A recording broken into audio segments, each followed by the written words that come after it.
E aí, gente, tudo bem?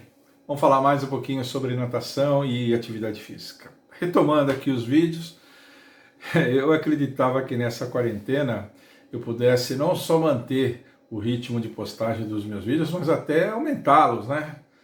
Mas foi um lindo engano, viu? Em casa eu tenho muito mais entraves domésticos do que lá na USP, onde eu gravo e acabou.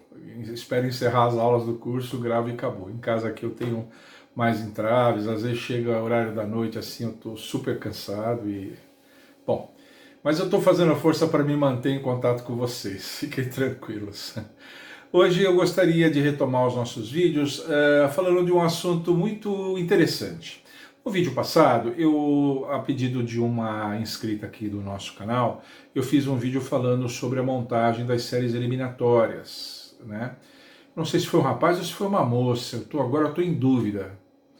Mas, bom, alguém pediu para eu falar sobre a montagem das séries eliminatórias, eu fiz um vídeo, ficou até um pouquinho longo, um vídeo a respeito disso, e num dado momento eu comentei que nas Olimpíadas, montagem das séries é feita dos tempos maiores para os tempos menores, dos piores tempos, dos tempos piores para os tempos melhores. E quando eu falei nisso, eu me lembro que eu acabei o vídeo e eu estava fazendo toda a edição dele para fazer upload, aquela coisa toda, e eu me lembrei de um acontecimento que os mais antigos também podem ter lembrado, que é das Olimpíadas de Sydney no ano 2000, daquele nadador da Guiné Equatorial, o Eric Mussambani. Vocês mais antiguinhos aí, lembraram dele? Pô, eu me lembrei na hora dele, viu? Vocês que são mais novos, talvez nem fossem nascidos no ano 2000 ou fossem muito crianças, não seguiam ainda essa parte dos esportes e das Olimpíadas especificamente. Mas no ano 2000 aconteceram as Olimpíadas de Sydney na Austrália, né? E lá aconteceu que nessas séries eliminatórias, na primeira eliminatória dos 100 metros livres, aconteceu um fato inusitado e muito interessante, que repercutiu no mundo aquilo lá. Ia ter uma eliminatória com três nadadores que foram lá a convite. Eu comentei, né, a FINA, a Federação Internacional de Natação, e o Comitê Olímpico Internacional convidam nadadores de países assim onde a natação é muito incipiente ou até inexistente para irem lá a convite apenas para divulgar a natação nos seus respectivos países e incrementar a natação, né, para que a natação cresça nesses lugares, né? Eu cheguei a comentar isso. São os nadadores que vão a convite, sem nenhuma chance de medalha, mas vão a convite. E na primeira série dos 100 metros livres, aconteceu uma coisa interessante. Esse nadador da Guiné Equatorial, o senhor Eric Mussambani, ele conseguiu fazer a eliminatória dele em 1:52:72. Acreditem. É um tempo muito longo, né? Muito longo. Mas isso tem uma explicação. Então vamos voltar um pouquinho. Eu vou deixar aqui na descrição do vídeo a história toda dele. Porque há um ano atrás eu já fiz uma matéria aqui no canal a respeito dele, mas não foi um vídeo. Foi uma matéria escrita que eu deixei na comunidade. Vocês vão lá na home do nosso canal, está escrito comunidade. Se vocês rolarem, tem uma matéria sobre o Eric Mussambani. Essa matéria eu vou deixar um resumo dela aqui na descrição do vídeo, com 2 links da prova que ele fez lá para vocês poderem assistir. Vocês que não tiveram a oportunidade de assistir, ou vocês que assistiram e querem relembrar a performance da enguia. Enguia foi o apelido que a imprensa deu para ele. Enguia é aquele peixe comprido, escuro, na água, nadando assim, que lembrava o Eric Mussambani nadando. A imprensa é terrível, né? A imprensa deu esse apelido. Mas o que aconteceu com o seu Eric Mussambani foi o seguinte: a Guiné Equatorial tinha sido convidada para participar como convidada, lançou um convite público 4 meses antes das Olimpíadas, 4 meses antes, e quem apareceu lá foi só o Eric Mussambani e uma outra moça, Paula alguma coisa, eu esqueci o nome dela agora. Foram só os dois. E os dois apareceram. Como apareceram só os dois foram encaminhados para fazer um teste. numa piscina de um hotel, porque na Guiné Equatorial, nessa época, não haviam piscinas olímpicas, não haviam. Eles fizeram um teste na piscina de um hotel, uma piscina que tinha 12 metros. 12. Eles nadaram, eu acredito que o Eric era um cara meio assim, adaptadão só, né? Devia fazer um nado Tarzan, alguma coisa assim, e a outra moça talvez a mesma coisa. Mas como só apareceram os dois, falaram, ó, vocês são os únicos que apareceram, vocês vão. Daqui a 4 meses vocês viajam. O Eric Mussambani conta que ele foi para uma praia e ele foi atrás de um pescador para ensiná-lo a nadar. Ele não sabia nadar do ponto de vista técnico, com respiração lateral, há 4 meses antes das Olimpíadas. Esse pescador deu umas dicas para ele, ensinou, faz assim, faz assado, mexe os braços assim e tal. E o Eric fez isso e foi para Sydney desse jeito. Chegou lá, ele não tinha jeito de nadador, não tinha jeito de nadador. Ele chegou para treinar, ele conta que ele usava bermudas floridas. Ele não tinha sunga para nadar. Foi um técnico, acho que da Austrália, se não me engano, ou da África do Sul, tá lá no texto. Foi um técnico lá que se apiedou dele e falou, ó, eu vou dar umas dicas para você. Ensinou para ele rudimentos de virada que ele ia precisar, que a prova era de 100 metros, ele ia ter que fazer uma ida e volta. E emprestou para ele uma sunga e deu de presente um óculos que ele também não tinha. Então vejam as condições que o Eric Mussambani foi competir numa Olimpíada, em Sydney. Vejam só, nessas condições. Quando chegou o dia da prova, 19 de setembro de 2000, quando chegou o dia da prova, lá na hora, tinha só os 3, era o Eric e mais 2 nadadores, também de países convidados. Então a série só tinha 3 nadadores, já é uma série meio exótica, porque normalmente, eu falei, as séries costumam ter 8 nadadores, a série só tinha 3. Acreditem se quiser, os outros 2 nadadores queimaram a saída. Queimaram. O juiz de saída deu take our marks e os 2 pularam na água. Só o Eric ficou no bloco. Ele ficou meio sem jeito assim, ficou meio assim e falou, ó, alguém falou para ele assim, os 2 foram desclassificados, você vai nadar sozinho. Eu fico imaginando o que se passa na cabeça dele. Aí e assim ele fez. Take our marks, ele pulou na água, na ida ele até que, apesar de uma braçadinha muito feia, curtinha e tal, não sei o que, até que ele foi num ritmo razoável e tal. Bateu a mão, voltou, só que na volta o cansaço bateu, né? Cansaço bateu. E ele veio, na metade da volta, ele começou a fazer aquele nado meio Tarzan e começou a se cansar e não... O que aconteceu?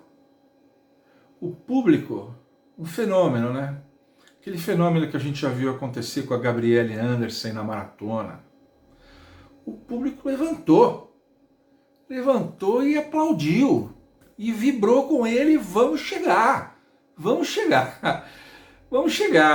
E ele chegou, 1:52:72. Mas aquilo comoveu as pessoas. Aí você pode dizer, porque você poderia dizer fiasco, né? Um fiasco, um nado feio, um tempo péssimo desse, né? Típico de quem foi pego 4 meses antes, sem saber nadar. Ele fez o que deu. Mas acabou a prova, a imprensa queria entrevistar ele mais do que qualquer outro. Acabou a eliminatória dele, a imprensa queria. Ele estava super confuso, não sabia o que estava acontecendo, foi pro hotel, dormiu. No dia seguinte ele disse que foi ao refeitório, todo mundo queria tirar foto com ele, todo mundo queria falar com ele, fazer selfie com ele, e ele não sabia o que estava acontecendo, e puseram um cartaz no refeitório, herói olímpico, e a coisa repercutiu muito bem. o que tinha tudo para ser um fiasco foi uma demonstração de espírito olímpico. As Olimpíadas têm essas coisas, né? Foi uma demonstração de espírito olímpico. Ele foi lá e deu tudo de si. Deu até a última gota. E deu tudo de si. E isso comove as pessoas. Comoveu a imprensa. Todo mundo queria, porque queria falar com ele, só se falava nele, reportagens dele, passava. Eu assisti a prova dele ao vivo. Eu sou meio Caxias, eu acordava de madrugada, porque a Austrália tem outro fuso horário. Eu acordava de madrugada para assistir as eliminatórias, eu assistia a eliminatória ao vivo. Mas no dia seguinte, passaram vários videotapes daquilo e entrevistas com ele, fizeram matéria dele, foram lá na Guiné Equatorial para saber o que tinha acontecido, quem era aquele cara. A coisa fugiu do controle, fugiu do controle. Em 2001, o Eric, ele foi para um campeonato mundial, ó, deixa eu pegar aqui. O Eric foi para o campeonato mundial em 2001 e, para vocês terem uma ideia, ele fez a prova de 50 metros livre em 31,88. Olha a melhora dele. Em 2004, em Atenas, ele ia de novo, ele foi convidado mais uma vez para ir, mas aí teve um problema com o passaporte dele, ele acabou não podendo ir. 2008, em Pequim, ele acabou não indo, não sei o que aconteceu. 2008 foi o ano da campanha dourada do Michael Phelps, das 8 medalhas de ouro que ele ganhou. Mas em 2012, em Londres, o Eric Moussambani estava de novo nas Olimpíadas como técnico da seleção da Guiné Equatorial. O Comitê Olímpico passou a destinar uma verba específica para estimular a natação no continente africano. E hoje o seu Eric Moussambani, ele é engenheiro de uma empresa de extração de óleo, de extração de petróleo, e ele é técnico da seleção da Guiné Equatorial. Eu passei rapidamente por alguns detalhes aqui, eu peço que vocês leiam ou o resumo que eu vou deixar aqui, ou a matéria completa na nossa comunidade, como eu disse que tem uma matéria completa dele. Então vejam que uma coisa que tinha tudo para ser um fiasco, uma vergonha, um constrangimento, virou um orgulho para o país, transformou a vida dele, transformou a natação dentro da Guiné Equatorial. A Guiné Equatorial hoje tem piscinas semiolímpicas, estava planejada uma piscina olímpica, não sei se já está pronta, mas hoje tem piscinas semiolímpicas, pelo menos você pode tirar tempos em distâncias oficiais, né? Uma piscina de 25 metros já consegue fazer provas de 50, de 100, de 200, já consegue fazer isso. Então a coisa se transformou. E eu me lembro que durante muito tempo a gente comentou disso. Eu, inclusive, tenho na minha coleção de selos, eu sou um filatelista amador, né? Na minha coleção de selos eu tenho um selo comemorativo dessa performance dele, né? É uma performance que do ponto de vista técnico é fraquíssima, mas do ponto de vista esportivo e humano foi brilhante. Foi uma coisa incrível, uma coisa que ficou para os anais. Quando se faz essas resenhas dos grandes momentos olímpicos, a prova do Eric Moussambani está lá sempre, assim como está daquela maratonista Gabrielle Anderson e de outros que fizeram história, né? Fracassos do ponto de vista técnico, mas sucessos retumbantes, como eu disse, do ponto de vista esportivo, do ponto de vista humano, do ponto de vista do espírito olímpico, que é o que a gente espera, né? As Olimpíadas são muito ricas nesses exemplos. Não são só ricas em exemplos técnicos de grande desempenho, grandes recordistas sucessivos, colecionadores de medalha nos esportes individuais, natação, atletismo, aquela russa do salto com vara, Helena Zimbaeva, né? Enfim, esse pessoal. Mas é rica nesses exemplos também. Eu resolvi lembrar vocês dessa historinha, passei rapidamente por aqui, e eu deixei 2 links aqui. Um link que está com uma qualidade técnica pior, mas o link mostra o momento da desclassificação dos 2 nadadores que iam nadar junto com o Eric. A série dele tinha 3 e acabou ficando só ele. Mostra a desclassificação, ele saltando antes do sinal e depois fica só o Eric.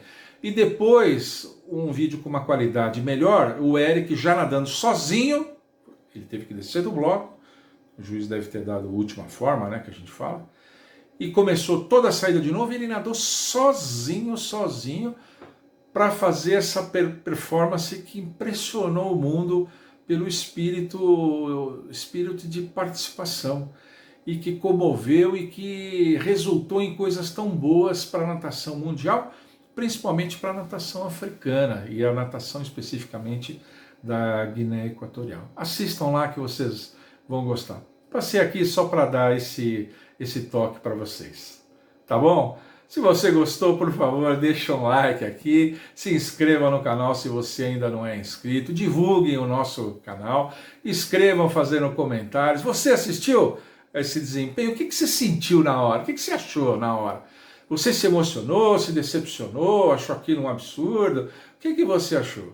E se você não teve oportunidade, assista os vídeos que vocês vão ver e comentem também aqui com a gente. E mandem as suas sugestões, continuem mandando sugestões, porque aqui as melhores viram vídeo. Tchau!